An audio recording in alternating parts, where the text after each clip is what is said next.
it's a day for the Gita. 108 श्लोकों की श्रृंखला में ये छठा श्लोक है जो मैंने गीता के दूसरे अध्याय से लिया है। दूसरे अध्याय में ये श्लोक संख्या 8 है। इस श्लोक में अर्जुन श्री कृष्ण से अपनी मानसिक और शारीरिक वेदना की बात कर रहे हैं और वो कह रहे हैं कि ये वेदना इतनी गहरी है कि यदि उन्हें संसार के सारे सुख भी मिल जाए तो भी उन्हें ऐसा लगता है कि उनकी ये वेदना जाएगी नहीं। श्लोक है, न ही प्रपश्यामि मम अनुपद्यात् यच्छोकमुच्छोषणम् इंद्रियाणाम् अवाप्यम भूमावस अवस पत्तनम रिधम राज्यम सुराणाम अपि च अधिपत्यम।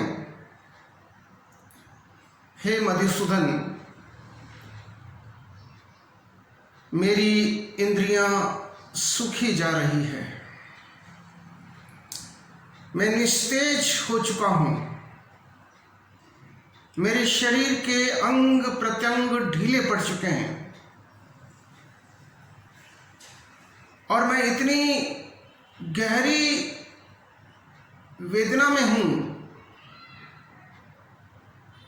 कि मेरे जो सेंसेस हैं, मेरी जो इंद्रियां हैं, वो ड्राई अप हो चुकी है और मुझे लगता है कि यदि मुझे prosperous and unrivaled kingdom of the earth and the supremacy over the heaven or the gods भी मिल जाए, I will be unable to dispel this grief। तो भी मुझे लगता है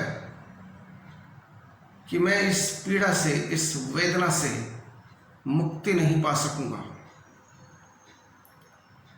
डियर स्टूडेंट्स, हमारी सराउंडिंग से जो लिंक होता है वो हमारी 10 इंद्रियों के द्वारा होता है, जिसमें हमारी 5 ज्ञानेंद्रियां और 5 कर्मेंद्रियां होती है और इन्हीं इंद्रियों के द्वारा हमारा और हमारी सराउंडिंग या इस जगत का आपस में लिंक होता है। हम अपनी इन इंद्रियों के द्वारा through our senses we perceive the outer world, लेकिन कई बार स्थिति ऐसी आ जाती है कि हमारी शारीरिक पीड़ा और उससे भी बढ़कर हमारी मानसिक वेदना इतनी गहरी हो जाती है कि हमारी ये इंद्रियां परसेप्शन का कार्य बंद कर देती है, ये इंद्रियां ड्राई अप हो जाती है। युद्ध का क्या परिणाम होगा और युद्ध में कितने परिजन, कौन कौन से परिजन मारे जाएंगे, गुरुजन मारे जाएंगे, इसकी कल्पना मात्र से अर्जुन उस शारीरिक और मानसिक पीड़ा का शिकार हो गया है। उसे ऐसा लग रहा है कि इतने भयावह युद्ध का जो भयानक परिणाम होने वाला है उसके बाद क्या रह जाएगा और मैं किस प्रकार से मैं क्या करूंगा उस पृथ्वी के राज्य का? मुझे यदि स्वर्ग का राज्य भी मिल जाए तो भी मुझे लगता है कि मैं पीड़ा से मुक्ति नहीं पा सकूंगा। इसलिए वो कृष्ण से, जिनको कि वो अपना गुरु मान चुका है, जिनको कि वो अपना सारथी मान चुका है, जिनके आगे कि वो सरेंडर कर चुका है, पूरी तरह से समर्पित कर चुका है अपने आप को, वो उनसे निवेदन करता है कि हे केशव, मुझे इस वेदना से मुक्त कीजिए। Dear students, we need divine knowledge to solve the puzzle of the life. जीवन में कई बार हम सब की भी ऐसी ही शारीरिक और मानसिक स्थिति आ जाती है कि हमारी इंद्रियां कार्य नहीं कर पाती हैं, हम दिग्भ्रमित हो जाते हैं, हम गहरी वेदना के शिकार हो जाते हैं और हमें लगता है कि अब कुछ नहीं बचा है। और इस भयानक स्थिति का शिकार होकर कई लोग इस वेदना से मुक्ति पाने के लिए आत्महत्या तक कर लेते हैं।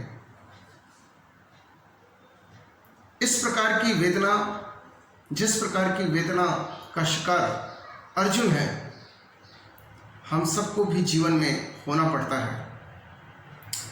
पृथ्वी का समृद्ध और बिना शत्रुओं के राज्य और स्वर्ग का राज्य, सुप्रीमेसी ओवर द गॉड्स, को भी अर्जुन नकार रहा है, के लिए भी अर्जुन कह रहा है कि वो भी मेरी इस वेदना से मुक्ति नहीं दिला पाएंगे। संसार के सारे सुख कई बार इस प्रकार की वेदना के आगे बोने हो जाते हैं। वो सुख हमें उस वेदना से मुक्त नहीं कर पाते हैं। इस प्रकार की वेदना केवल और केवल डिवाइन नॉलेज से ही दूर हो सकती है, और वो डिवाइन नॉलेज हमें कृष्ण जैसे गुरु से ही मिल सकता है। और जब तक हमें हमारी समस्याओं का समाधान जो हमारे मन को भा जाए नहीं मिलता है, हम स्वयं को इस पीड़ा से, इस मानसिक पीड़ा से, इस एंग्विश से फ्री नहीं कर पाते हैं। जरूरत है कि हम धैर्य रखें और सुप्रीम की बनाई हुई इस सराउंडिंग और उस सराउंडिंग में होने वाली हलचल और जीवन में आने वाले इस प्रकार की पीड़ा के क्षण, इस प्रकार की वेदना के क्षण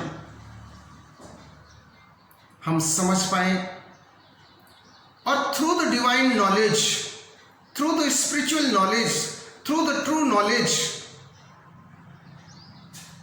हम इस प्रकार की वेदना से मुक्ति प्राप्त कर सकते हैं।